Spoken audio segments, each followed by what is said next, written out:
Is a cooperative card drafting deck building game where players are going to be fighting against a giant monster. And this game does take inspiration from those early 90s cartoons, but then mixes it with a sci-fi theme.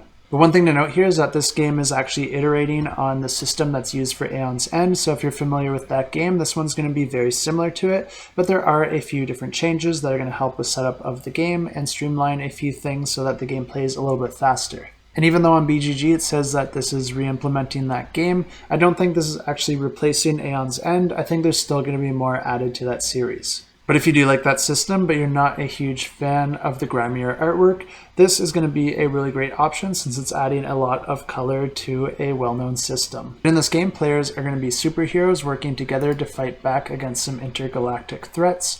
And the power that these superheroes have, among other things, is that they're able to convert any sort of fuel into energy that they can use to activate unique abilities and power up various weapons. And just like in Aeon's End, players are going to be deck building and card drafting and then fighting against a single monster and its minions, trying to protect a town or planet or universe. The cards you play will also net you different resources, which you can spend to get new cards to add to your deck. And something that makes this system a little bit different from other deck building games is that when you do run out of cards in your deck, you don't reshuffle them and start over. Instead, you just flip it over and then you deal from the other side. So you can actually kind of set the cards that you're going to get as you play the game. If you want to know how this plays differently than Aeon's End, there's really two big changes, and those are the bosses and the supply.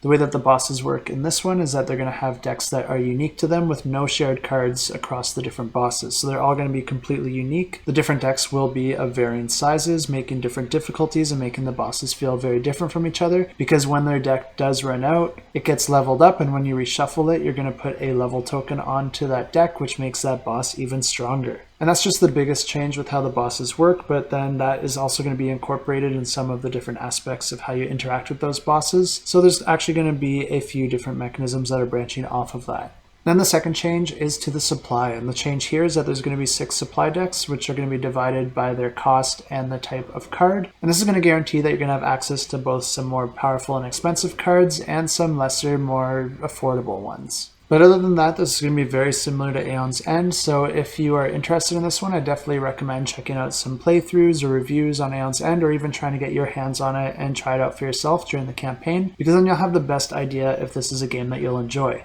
And if players are able to work together and build up their decks and take out that big boss, then they win the game.